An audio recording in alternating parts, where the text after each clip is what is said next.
Welcome दोस्तों, मानवा recap में आपका स्वागत है। अब बिना किसी डिले के चलिए शुरू करते हैं आज की कहानी। एबलस्टीन नाम के एक छोटे से टाउन में एक बूढ़ा रहता था। स्लम्स के लोग उसे झूठा बूढ़ा मेज कहते थे। उसके पास सिर्फ 1 स्टार मैजिक थी, लेकिन अपनी इतनी बड़ी बड़ी बातें करता था कि खुद को ग्रेट मेज बताता फिरता था। अगर कोई बच्चा उसका मजाक उड़ा देता तो वो सच में उस पर गुस्सा हो जाता। इसी अजीब बूढ़े से एक लड़के ने मैजिक सीखना शुरू किया। उसके पास कोई बड़ा सपना नहीं था और बूढ़े को भी बस इतना चाहिए था कि कोई उसका नॉलेज आगे लेकर जाए। समय बीतता गया, मौसम बदलते रहे और धीरे धीरे उस लड़के ने माना कि फ्लो को फील करना सीख लिया। ये देखकर बूढ़ा भी काफी खुश हुआ। लेकिन लड़का यही नहीं रुका। उसने अपने माना से एक मैजिक एरो बनाया और सामने खड़े पेड़ में दे मारा। पूरे 1 साल की ट्रेनिंग के बाद वो 1 स्टार मेज बन चुका था। उस रात बूढ़े ने उससे कहा, नॉर्दर्न वॉल के उस पार कुछ नोबल बच्चे अपनी अडल्टहुड से पहले ही 3 स्टार मेज बन चुके हैं। हम जैसे कॉमनर्स पूरी जिंदगी मेहनत करते रहते हैं, फिर भी शायद वहां तक कभी नहीं पहुंच पाते, क्योंकि 2 स्टार की वॉल पार करते ही पूरी दुनिया तुम्हारे खिलाफ खड़ी हो जाएगी। बूढ़ा हमेशा एक ही बात दोहराता था, ब्लड लाइन। उसका मानना था कि मैजिक में मेहनत से ज्यादा ब्लड लाइन मायने रखती है। चाहे कोई कितना भी मेहनत कर ले, नोबल ब्लड के सामने उसकी कोई कीमत नहीं होती। शायद यही उसकी पूरी जिंदगी का सबसे बड़ा दर्द था। लेकिन अगली सुबह जब लड़का कैंप वापस लौटा तो बूढ़ा मर चुका था। उसके पूरे शरीर पर मार के निशान थे। बाद में पता चला उसे गार्ड्स ने मार डाला था। कारण था, वो एक 2 स्टार स्पेलबुक चुराने की कोशिश कर रहा था। सबको लगा इतना बूढ़ा आदमी ऐसा रिस्क क्यों लेगा, लेकिन लड़का सच जानता था। वो स्पेलबुक उसने अपने लिए नहीं, उस लड़के के लिए चुराने की कोशिश की थी। लेकिन बूढ़ा एक बात कभी नहीं जान पाया, ये लड़का इस दुनिया का था ही नहीं, क्योंकि उसके सामने पहले ही एक सिस्टम आ चुका था जिसने उसे अपना प्राइमरी स्कूल ऑफ मैजिक चुनने का मौका दिया था। 4 साल बाद उसकी मुलाकात हुई काटिया फ्लेमहार्ट से। वो पहले फ्लेमहार्ट हाउस की मिस्ट्रेस थी और एक 3 स्टार मेज भी। इसी वजह से कई मर्सनरी ग्रुप्स उसे हायर करना चाहते थे। जब भी वो एबलस्टीन आती, वो बेल्डिन मर्सनरी कॉर्प्स के साथ काम करती और नए मर्सनरीज को ट्रेनिंग देती। लड़के ने भी उसी से बहुत कुछ सीखा। एक दिन काटिया ने उससे कहा, हर मेज और ज्यादा ताकतवर बनना चाहता है और तुम्हारे अंदर भी वो टैलेंट साफ दिखाई देता है, लेकिन अगर लालच बढ़ गया तो वही तुम्हारी सबसे बड़ी कमजोरी बन जाएगा। इसके बाद लड़के ने पहले से भी ज्यादा मेहनत शुरू कर दी। वो अपने माना को फील करता, उसे कंट्रोल करना सीखता और अपनी इमेजिनेशन को रियलिटी में बदलने की कोशिश करता। काटिया समझ चुकी थी, इस लड़के के पास सिर्फ ज्यादा माना ही नहीं, बल्कि उसका माना कंट्रोल भी कमाल का था। लेकिन तभी एक जोरदार धमाके ने पूरे टैवर्न को हिला दिया। सभी मर्सिनरी तुरंत अलर्ट हो गए। काटिया ने बिना कुछ समझाए उसका हाथ पकड़ा और बोली, कुछ मत बोलना, बस मेरे साथ चलो। दोनों बाहर आ गए। लड़के ने पूछा, आखिर हुआ क्या है? काटिया ने गंभीर होकर कहा, नोबल्स के लिए मैजिक सिर्फ ताकत नहीं, उनका सबसे बड़ा प्रिविलेज है। कॉमनर्स में बहुत कम लोग 3 स्टार तक पहुंचते हैं, और जो पहुंचते हैं उन्होंने अपनी पूरी जिंदगी सिर्फ मैजिक को दी होती है। अभी जो स्पेल तुमने यूज किया, वो 2 star delusion type spell, auditory hallucination था। और इसी तरह सिर्फ 14 साल की उम्र में वो 2 स्टार मेज बन गया। इसके बाद काट्या उसे नए नए स्पेल सिखाती रही और नोबल सोसाइटी के बारे में भी बहुत कुछ बताती रही। 1 साल बाद उसे किंगडम ऑफ एल्ब से ऑफर मिला। उसे हाउस एल्वेस्टर का प्राइवेट मैजिक ट्यूटर बना दिया गया। जाने से पहले काट्या ने उसे एक 2 स्टार स्पेलबुक गिफ्ट की। अगले पूरे 1 साल तक उसने सिर्फ उसी स्पेलबुक से प्रैक्टिस की और सिर्फ 16 साल की उम्र में 2 और 2 स्टार स्पेल्स मास्टर कर लिए। लेकिन उसे बिल्कुल भी अंदाजा नहीं था कि उसकी जिंदगी अब पूरी तरह बदलने वाली थी। उसी टैवर्न में एक दिन बारटेंडर ने डेरेक को बुलाया। आखिरकार इस बार एक ढंग का रिक्वेस्ट आया है। ये रिक्वेस्ट सीधे हाउस डुप्लिन की तरफ से है। ये नाम सुनते ही बारटेंडर के चेहरे पर मुस्कान आ गई। डेरेक ने पूछा, वही डुप्लिन फैमिली? बारटेंडर बोला, हाँ वही, जिनके पास पैसों की कोई कमी नहीं है। अगर ये काम अच्छे से हो गया तो आगे भी बड़े कॉन्ट्रैक्ट मिल सकते हैं। डेरेक ने पूछा, करना क्या होगा? बारटेंडर बोला, कुछ खास नहीं। ग्रैंड ड्यूक की टेरिटरी के बाहर कुछ मॉन्स्टर्स दिखाई दिए हैं, बस उन्हें खत्म करना है। ये सुनते ही डेरेक को थोड़ा अजीब लगा। इतनी बड़ी नोबल फैमिली और इतना छोटा काम। उसे मामला थोड़ा संदिग्ध लगा। उसने तुरंत मना कर दिया, नहीं, ये काम किसी और को दे दो। बारटेंडर ने उसे समझाने की कोशिश की। अगर मेरे पास कोई दूसरा मेज होता तो मैं तुम्हें कभी नहीं बुलाता, लेकिन उन्होंने खास तौर पर एक मेज मांगा है और हमारे पास सिर्फ तुम हो। डेरेक ने फिर पूछा, सिर्फ कुछ मॉन्स्टर्स मारने के लिए मेज की क्या जरूरत है? उसे अभी भी शक हो रहा था। वो जाने ही वाला था, तभी बारटेंडर ने उसकी तरफ एक गोल्ड कॉइन उछाल दिया। यह सिर्फ एडवांस है। कॉइन हाथ में आते ही डेरेक समझ गया, अब मना करना मुश्किल है। थोड़ी देर बाद वो क्लाइंट से मिलने पहुंचा। बारटेंडर ने धीरे से कहा, थोड़ा रिस्पेक्ट से बात करना। सामने खड़ा नोबल उसे देखते ही बोला, यही है? ये तो अभी बच्चा लगता है। सुना था डॉन वॉर में इसने अच्छा काम किया था, लेकिन इतना छोटा होगा ये नहीं सोचा था। बारटेंडर तुरंत बोला, उम्र मत देखिए, ये हमारे सबसे अच्छे मेज में से एक है। नोबल फिर भी पूरी तरह भरोसा नहीं कर पा रहा था। तभी उसकी पत्नी ने उसके कान में कुछ कहा और उसने आखिरकार हां कर दी। अगले दिन डेरेक डुप्लेन की टेरिटरी में पहुंच गया। जैसे ही गॉब्लिन सामने आए, उसने बिना समय गवाए पहले गॉब्लिन को लात मारी, फिर दूसरे का सिर एक ही वार में उड़ा दिया। तीसरा पीछे से हमला करने आया, लेकिन डेरेक ने आसानी से बचते हुए उसे भी खत्म कर दिया। कुछ ही मिनटों में पूरा मिशन खत्म हो गया। ये देखकर नोबल आदमी भी हैरान रह गया, लेकिन उसकी बेटी, वो डेरेक को बड़े ध्यान से देख रही थी। उस रात टेवन में एक मर्सनरी गुस्से में चिल्लाया, डेरेक, तू नोबल्स का आदमी बन गया है क्या? बारटेंडर ने उसे शांत कराया, लेकिन वो मानने को तैयार नहीं था। हम गरीब हैं, लेकिन नोबल्स के नौकर नहीं बनेंगे। बारटेंडर मुस्कुराया, तुझे पता भी है इस काम के कितने पैसे मिले हैं? उसने सामने एक गोल्ड कॉइन रख दिया। कॉइन देखते ही उसका गुस्सा गायब हो गया। वो हंसते हुए बोला, अगली बार मुझे भी साथ ले चलना।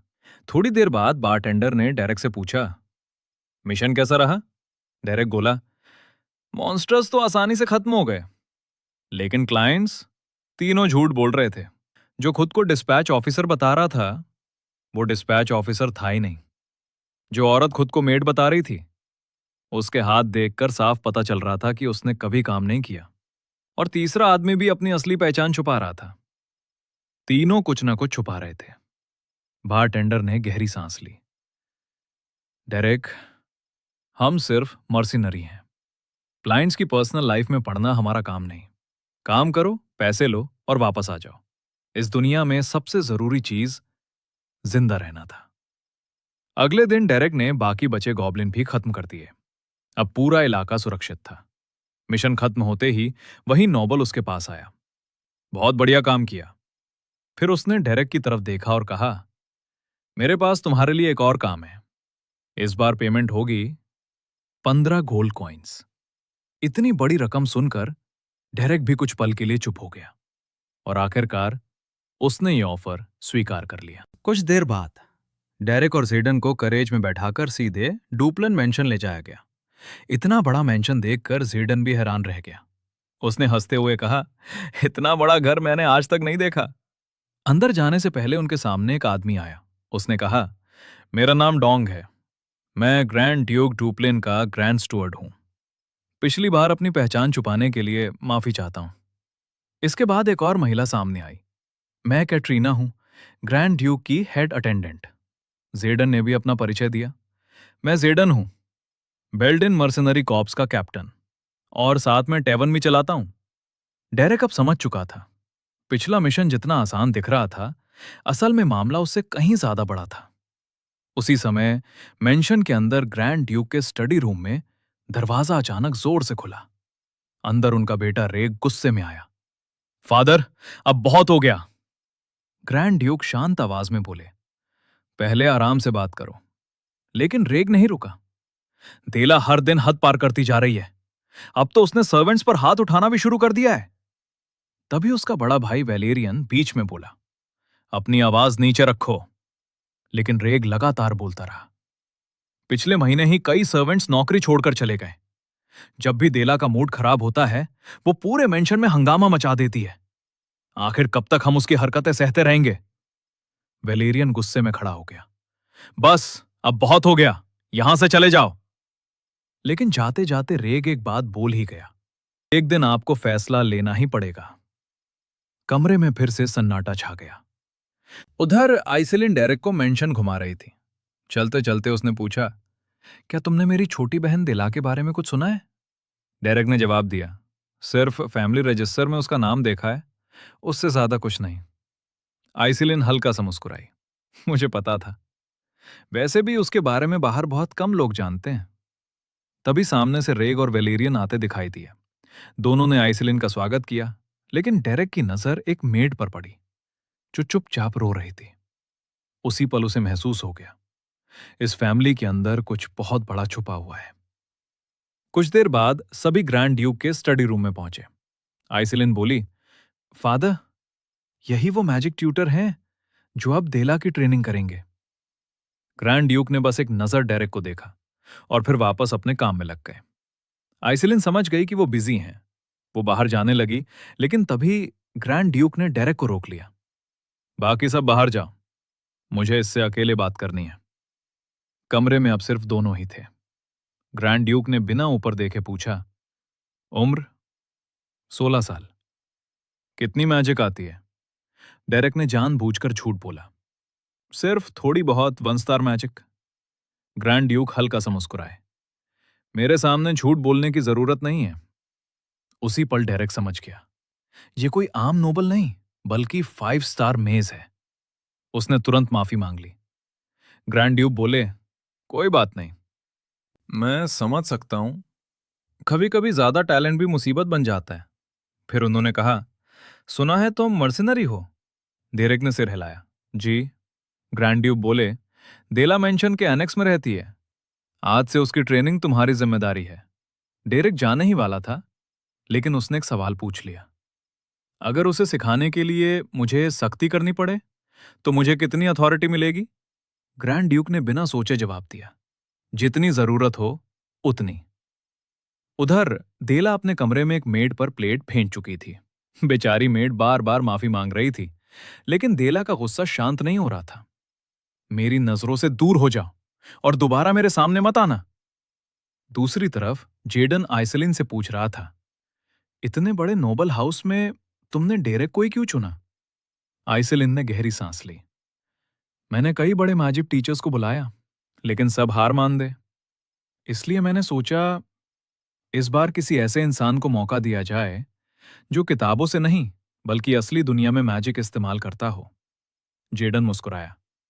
डेरेक की पहली टीचर भी एक फॉलन नोबल थी, शायद इसलिए उसे नोबल्स के बारे में इतना पता है। आइसेलिन बोली, मुझे लगा शायद वही देला को बदल सकता है। लेकिन जेडन हल्का सा हंस पड़ा।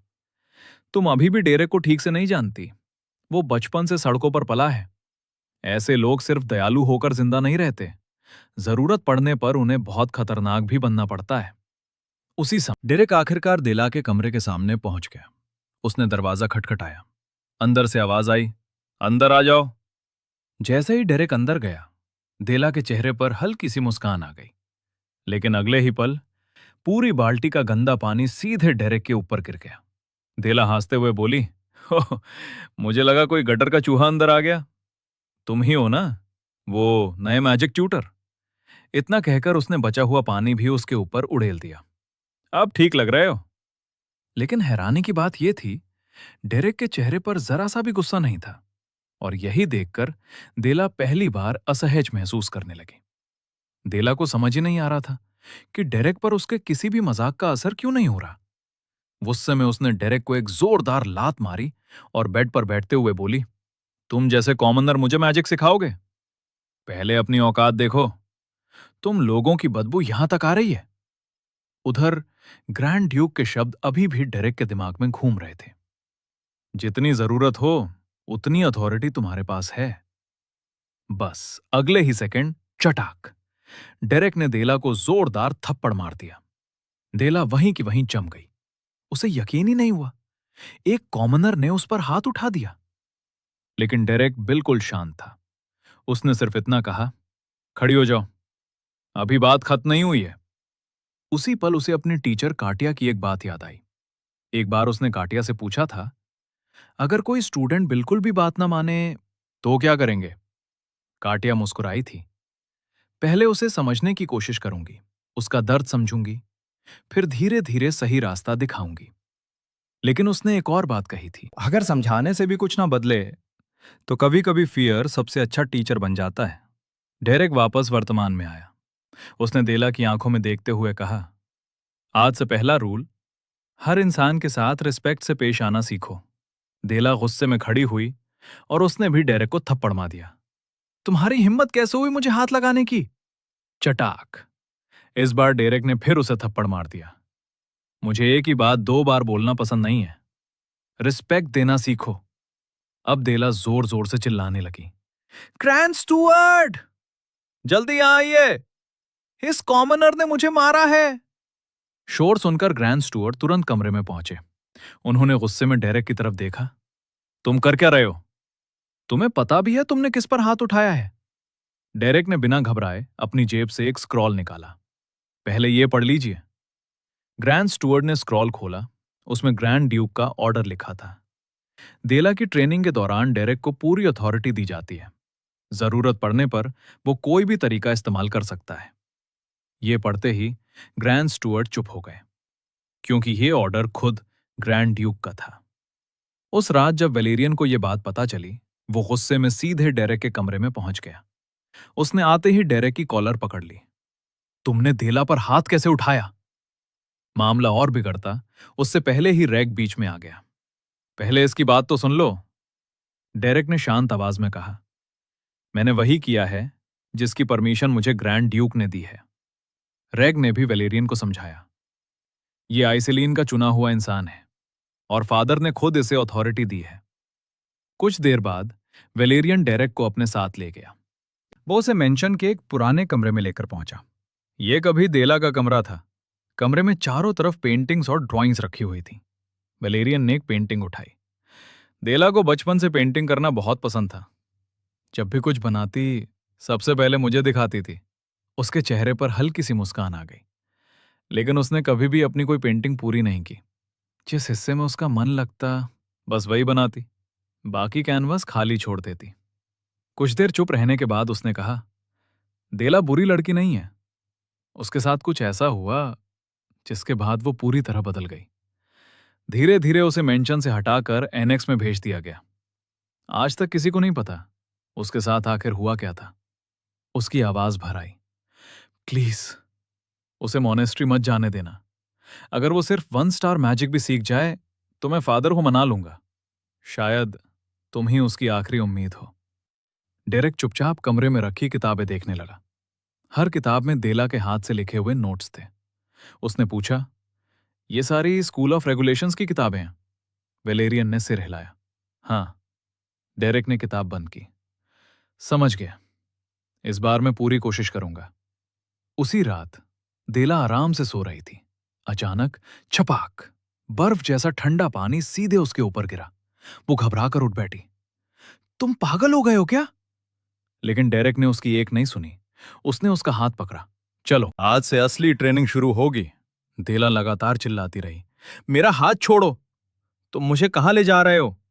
लेकिन डेरेक उसे घसीटते हुए मेंशन से बाहर सीधे जंगल में ले गया। वहां पहुंचकर उसने उसे छोड़ दिया। देला गुस्से में बोली, तुम आखिर चाहते क्या हो? डेरेक हल्का सा मुस्कुराया। सच सुनना चाहती हो? मैं कभी तुम्हें मैजिक सिखाना ही नहीं चाहता था। मुझे तो बस ओवर कॉन्फिडेंट नोबल्स की पिटाई करना पसंद है। देला उसकी तरफ देखने लगी। डेरेक ने आगे कहा, यह ट्यूटर वाली कहानी सिर्फ एक बहाना है ताकि तुम्हारे जैसे घमंडी नोबल को आराम से सबक सिखा सकूं। इतना कहकर उसने अपनी तलवार निकाल ली और बोला, जिन नोबल्स ने कभी असली डर नहीं देखा उन्हें डराना मुझे सबसे ज्यादा पसंद है। लेकिन धेला को बिल्कुल अंदाजा नहीं था कि अगले कुछ मिनट उसकी पूरी जिंदगी बदलने वाले हैं। धेला ने गुस्से में डेरेक की तरफ देखा। तुम्हें लगता है यह सब करने के बाद तुम बच जाओगे? डेरेक बिल्कुल शांत था। क्यों नहीं बचूंगा? वैसे भी तुम्हें जल्द ही मॉनेस्ट्री भेज दिया जाएगा, और अगर तुम किसी को बताओगी भी तो कौन तुम्हारी बात पर यकीन करेगा? ज्यादा से ज्यादा क्या होगा? मैं मर जाऊंगा या फिर कहीं भाग जाऊंगा। वैसे भी एक कॉमनर की जान की कीमत कितनी होती है? और सच कहूं, मैं तो डुप्लन फैमिली की मदद ही कर रहा हूं, उनकी सबसे बड़ी परेशानी हमेशा के लिए खत्म करके।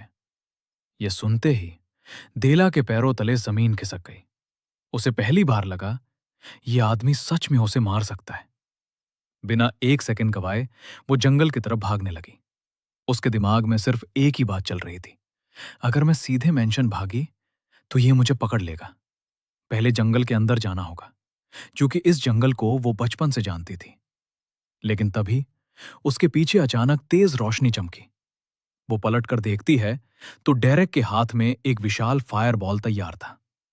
देला की आंखें फैल गई। ये ये तो 2 स्टार मैजिक है। ये इसे कैसे यूज कर सकता है? डेरेक हल्का सा मुस्कुराया और अगले ही पल फायर बॉल उसकी तरफ फेंक दिया। धड़ाम! जबरदस्त धमाका हुआ। देला किसी तरह बच गई। डेरेक दूर से बोला, इस बार बच गई, अगली बार शायद नहीं बचोगी। अब देला पहले से भी तेज भागने लगी, लेकिन भागते भागते उसका पैर एक जड़ में फंस गया और वह जमीन पर गिर गई। तभी एक मैजिक एरो सीधे उसकी तरफ आया। आखिरी पल में उसने अपना सिर हटा लिया। एरो उसके चेहरे के बिल्कुल पास से निकल गया। डेरेक मुस्कुराया, बुरा नहीं, रिफ्लेक्स अभी भी अच्छे हैं। देला फिर उठी और दोबारा भागने लगी, लेकिन अब उसकी सांसें तेज चल रही थीं। उसे समझ आ गया था इस तरह वो ज्यादा देर नहीं बच सकती। अचानक उसने पीछे देखा। डेरेक वहीं खड़ा था। उसने पीछा ही नहीं किया। देला को लगा शायद उसे थोड़ा समय मिल गया। उधर डेरेक की नजर जंगल पर गई। उसे अचानक देला की बनाई हुई पेंटिंग्स याद आ गईं। तभी उसे एक बात समझ आई। देला बचपन से इस जंगल में आती रही होगी, इसीलिए वो नेचर के माना को महसूस कर पाती है। तभी देला पीछे से एक बड़ा पत्थर उठाकर उसके ऊपर टूट पड़ी, लेकिन डेरेक ने एक ही वार में पत्थर के 2 टुकड़े कर दिए। वो मुस्कुराया, अच्छा फैसला था। जब भागना बेकार लगा तो तुमने हमला करना चुना, लेकिन अब तुम्हारे अंदर लड़ने की ताकत भी नहीं बची। उसने तलवार उठाई। कोई आखिरी बात कहना चाहोगी? देला की आंखों में आंसू आ गए, लेकिन उसने सिर नहीं झुकाया। मैं तुमसे भीख नहीं मांगूंगी। मारना है तो मार दो। डेरेक कुछ पल उसे देखता रिलेशन, फिर उसने पूछा, एक बात बताओ, तुम ब्लड लाइन को लेकर इतनी पागल क्यों हो? देला कुछ देर चुप रही, फिर धीरे से बोली, अगर मेरी ब्लड लाइन भी मुझसे छिन गई तो मेरे पास बचेगा ही क्या? मैंने हर जगह कोशिश की, मैजिक में भी, पेंटिंग में भी, लेकिन मैं हर बार फेल हुई। अगर मैं अपनी फैमिली के नाम के लायक भी नहीं बन सकी तो मेरी पहचान क्या है?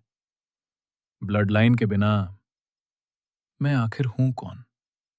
पहली बार डेरेक ने उसकी बात बिना टोके सुनी। कुछ पल बाद उसने अपनी तलवार में माना भर दिया। ठीक है, अब सब खत्म करते हैं। देला ने डर के मारे आंखें बंद कर ली, लेकिन अगले ही पल खक, तलवार किसी चीज से टकरा गई। देला ने धीरे धीरे आंखें खोली। उसके सामने एक आइस वॉल खड़ी थी। वो खुद हैरान रह गई। ये ये मैंने किया? मैंने सच में मैजिक यूज की? डेरेक ने तलवार नीचे कर दी। उसके चेहरे पर हल्की सी मुस्कान थी। कॉन्ग्रेचुलेशंस! ये पूरी मैजिक नहीं थी, सिर्फ माना मैनिफेस्टेशन था। लेकिन तुमने आखिरकार पहला कदम उठा लिया। ये सुनते ही देला वहीं बैठकर रोने लगी। सालों का दर्द एक साथ बाहर निकल आया। डेरेक ने उसे रोका नहीं। कुछ देर बाद वो उसके हाथ पर बैंडेज बांधते हुए बोला, तुम गलत तरीके से मैजिक सीख रही थी। तुम्हारा talent school of the wild के लिए बना है, लेकिन तुम्हें जबरदस्ती स्कूल ऑफ रेगुलेशन सिखाया गया, इसीलिए तुम कभी आगे नहीं बढ़ पाई। देला हैरानी से बोली, तुम्हें यह सब कैसे पता चला? डेरेक मुस्कुराया, तुम्हारी पेंटिंग्स देखकर। उनमें नेचर का माना साफ महसूस होता है। यह टैलेंट हर किसी के पास नहीं होता। उसने बैंडेज पूरा किया और खड़ा हो गया। चलो, अब वापस चलते हैं, लेकिन याद रखना, कल से असली ट्रेनिंग शुरू होगी। देला पहली बार हल्का सा मुस्कुराई और धीरे से बोली, थैंक यू। डेरेक बिना पीछे देखे आगे बढ़ गया। दोनों वापस मेंशन की तरफ चल पड़े। अगली सुबह देला ने फिर से मैजिक यूज करने की कोशिश की। इस बार वो सफल नहीं हुई, लेकिन अब वो हार मानने वालों में से नहीं थी। उसी समय एक मेड के हाथ से गलती से पानी उसकी ड्रेस पर गिर गया। मेड डर के मारे कांपने लगी। मुझे माफ कर दीजिए। लेकिन इस बार देला सिर्फ मुस्कुराई। कोई बात नहीं, अगली बार ध्यान रखना। ये देखकर सारी मेड्स हैरान रह गईं। डेरेक अभी आराम से सो ही रहा था कि उसके कमरे का दरवाजा जोर जोर से खटखटाया गया। जैसे ही उसने दरवाजा खोला, सामने देला खड़ी थी। उसके चेहरे पर पहली बार एक्साइटमेंट दिखाई दे रही थी। जल्दी चलो, मुझे फिर से माना मैनिफेस्टेशन की प्रैक्टिस करनी है। मैं बार बार ट्राई कर रही हूं, लेकिन कंट्रोल नहीं हो रहा। पास खड़ा बटलर ये सब देखकर हैरान रह गया। क्या ये वही देला है? लेकिन डेरेक ने जम्हाई लेते हुए कहा, बाद में आना, और दोबारा दरवाजा बंद कर दिया। देला गुस्से में दरवाजा पीटती रही। डेरेक, दरवाजा खोलो! लेकिन इस बार भी डेरेक ने कोई जवाब नहीं दिया, क्योंकि उसके हिसाब से सब्र भी ट्रेनिंग का हिस्सा था। उधर मेंशन की मेड्स भी देला के बदले हुए व्यवहार की बातें कर रही थी। आज उसने किसी पर चिल्लाया भी नहीं, ना किसी पर प्लेट फेंकी, और सुना है उसने माना भी मैनिफेस्ट कर लिया है। इतने में रेग और वेलेरियन वहां से गुजरे। दोनों ने ये बातें सुन ली। कुछ देर बाद ये खबर ग्रैंड ड्यूक तक भी पहुंच गई। हेड बटलर ने भी इसकी पुष्टि कर दी। ये सुनकर ग्रैंड ड्यूक पहली बार थोड़े संतुष्ट दिखाई दिए, लेकिन रेग अभी भी खुश नहीं था। उसने कहा, सिर्फ माना मैनिफेस्ट कर लेने से कुछ साबित नहीं होता। वेलेरियन तुरंत बोला, कम से कम उसने शुरुआत तो की है। लेकिन रेग ने सिर हिलाया। उसकी पुरानी हरकतें मैं इतनी जल्दी नहीं भूल सकता। कमरे में फिर से खामोशी छा गई। कुछ देर बाद डेरेक दिला के कमरे में पहुंचा। दिला अभी भी नाराज बैठी थी। डेरेक मुस्कुराया। गुस्सा खत्म हुआ? दिला ने मुंह फेर लिया। मैं गुस्सा नहीं हूं, बस तुमसे बात नहीं करनी। डेरेक कुर्सी पर बैठ गया। अच्छा है, अब ट्रेनिंग शुरू करते हैं। दिला कुछ बोलने ही वाली थी, लेकिन जंगल वाली रात याद आते ही चुप हो गई। डेरेक बोला, सिर्फ माना मैनिफेस्ट कर लेना काफी नहीं होता। अगर अभी से ज्यादा मैजिक यूज करोगी तो खुद को ही नुकसान होगा। मैं भी पहले यही गलती कर चुका हूं। जितनी जरूरी ट्रेनिंग होती है, उतना ही जरूरी आराम भी होता है। देला ने धीरे से पूछा, तो आज क्या सीखेंगे? डेरेक बोला, आज सिर्फ माना कंट्रोल। जब तक माना पर पूरा कंट्रोल नहीं होगा, तब तक कोई भी स्पेल सही से काम नहीं करेगा। फिर उसने समझाया, स्कूल ऑफ द वाइल्ड में कोई फिक्स रूल नहीं होता। यहां सबसे ज्यादा जरूरी होती है तुम्हारी अपनी फीलिंग। दिला ध्यान से उसकी बातें सुन रही थी। डेरेक आगे बोला, और सच कहूं, यह स्कूल तुम्हारे लिए ही बना है। दिला ने हैरानी से पूछा, मतलब? मतलब तुम जितना खुद को कम समझती हो, असल में उतनी कमजोर हो ही नहीं। तुम्हारे अंदर बहुत अच्छा टैलेंट है, बस तुम्हें हमेशा गलत तरीके से सिखाया गया। पहली बार देला ने खुद पर भरोसा करना शुरू किया। वो मुस्कुराकर बोली, तो मतलब भी टैलेंटेड हूं?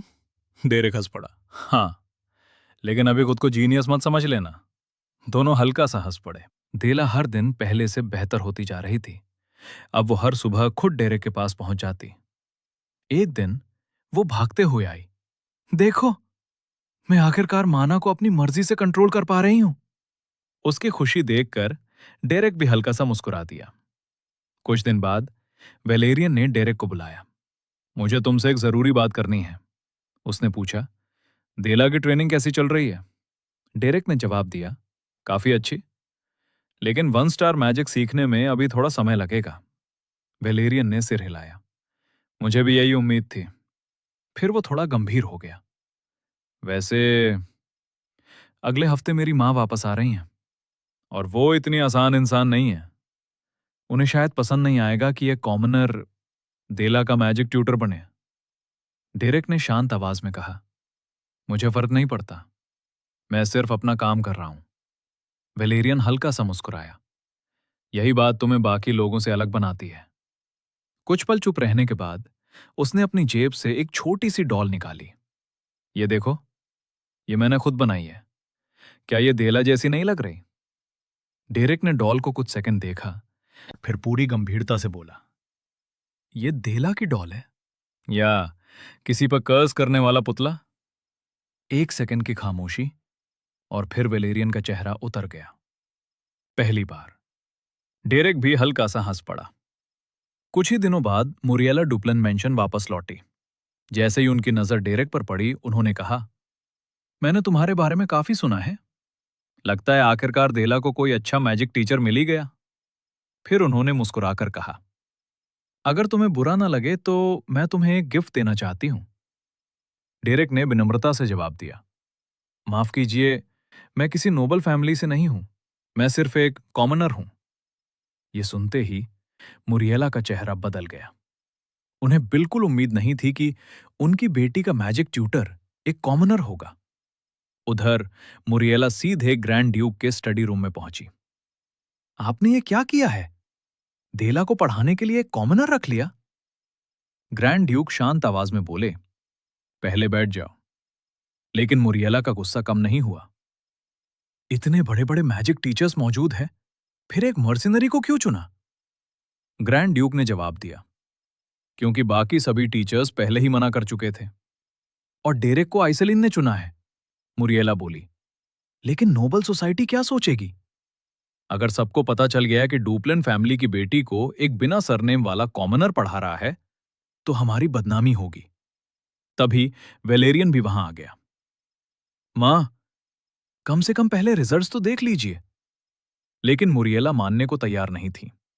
इसी बीच रेग ने पहली बार अपनी राय रखी। अगर डेरेक सच में इतना अच्छा टीचर है, तो उसकी स्टूडेंट भी इसे साबित कर सकती है। फिर उसने कहा, मैं देला के साथ एक मैजिक स्पार करूंगा। उसी से पता चल जाएगा कि डेरेक कितना काबिल है। कमरे में फिर सन्नाटा छा गया। ग्रैंड ड्यूक ने कुछ नहीं कहा, लेकिन उन्होंने इस स्पार को रोक भी नहीं। कमरे से बाहर निकलते ही वेलेरियन ने रेग को रोक लिया। तुम ये सब क्यों कर रहे हो? रेग ने ठंडी आवाज में कहा, क्योंकि मैं देला को सबसे अच्छी तरह जानता हूं। एक दो दिन बदल जाने से कोई इंसान नहीं बदल जाता। अगर वो फिर से वही पुरानी देला बन गई, तो पूरी फैमिली की बदनामी होगी। वेलेरियन ने जवाब दिया, वो हमारी बहन है, उसे एक मौका तो मिलना चाहिए। लेकिन रेग बिना कुछ बोले वहां से चला गया। अगली सुबह देला गुस्से में डेरेक के कमरे में पहुंची। उसने एक स्क्रॉल उसकी तरफ बढ़ा दिया। ये देखो, अगर मैं इस पार हार गई तो तुम्हारी नौकरी चली जाएगी। डेरेक ने स्क्रॉल पढ़ा और बिल्कुल शांत रहा। मुझे पहले से पता था, रेग एक एक्सपीरियंस्ड 1 स्टार मेज है, उसे हराना आसान नहीं होगा। देला ने पूछा, तो आप क्या करेंगे? डेरेक मुस्कुराया, जो हमेशा करते हैं, ट्रेनिंग। आखिरकार स्पार का दिन आ गया। पूरा डुप्लन एरिना लोगों से भरा हुआ था। ग्रैंड ड्यूक, मुरिएला, वेलेरियन, रेग सब अपनी जगह बैठे थे। देला और रेग आमने सामने खड़े थे। बटलर ने नियम बताए, जिसका प्रोटेक्टिव मैजिक सर्कल पहले एक्टिवेट होगा, उसी की हार मानी जाएगी। स्पार शुरू होते ही रेग ने तुरंत विंड मैजिक इस्तेमाल किया। एक के बाद एक तेज विंड स्लैश देला की तरफ बढ़ने लगे। शुरुआत में देला सिर्फ बचती रही, लेकिन जल्द ही उसने आइस वॉल बनाकर सारे अटैक रोक दिए। रेग हल्का सा मुस्कुराया, देखते हैं तुम कब तक डिफेंड कर पाती हो। उधर डेरेक चुपचाप सब देख रहा था। उसने समझ लिया, अगर देला इसी तरह लड़ती रही तो उसका माना बहुत जल्दी खत्म हो जाएगा। उसी वक्त देला को डेरेक की ट्रेनिंग याद आई। दुश्मन से नहीं, बैटलफील्ड से लड़ो। आसपास की हर चीज को अपने फेवर में यूज करो। बस अगले ही पल देला लगातार अपनी पोजीशन बदलने लगी। रेग हर बार हमला करता, लेकिन हर बार उसका अटैक खाली चला जाता। गुस्से में उसने और भी बड़ा स्पेल छोड़ दिया। पूरा एरिना धूल से भर गया। मुरिएला घबरा गई। स्पार रोक दीजिए। लेकिन ग्रैंड ड्यूक ने उन्हें रोक दिया। अभी नहीं, यह लड़ाई खत्म नहीं हुई है। कुछ सेकंड बाद जब धूल हटी तो रेग हैरान रह गया। देला उसके सामने नहीं थी। तभी उसके पैरों के नीचे से अचानक आइस स्पाइक्स निकल आए। रेग किसी तरह पीछे अकाउंटेड। उसने तुरंत चिल्लाकर कहा, यह चीटिंग है। लेकिन बटलर ने सिर हिलाया, नहीं, वो अभी भी एरिना के अंदर ही है। अब रेग को समझ आ गया, देला वही नहीं कर रही जो नॉबल्स करते हैं। वो वही कर रही थी जो डेरेक ने उसे सिखाया था। रेग ने अपना क्लोक उतार दिया। उसके चेहरे पर अब मुस्कान नहीं थी। ठीक है, अब मैं भी पूरी ताकत से लड़ूंगा। लेकिन क्या देला सच में रेक को हरा पाएगी, या फिर इस पार के साथ डेरेक की कहानी भी यहीं खत्म हो जाएगी? ये जानेंगे अगले पार्ट में। वीडियो अच्छी लगी हो तो लाइक कर देना, अपने दोस्तों के साथ शेयर करना और चैनल को सब्सक्राइब करना बिल्कुल मत भूलना। मिलते हैं अगले एपिसोड में।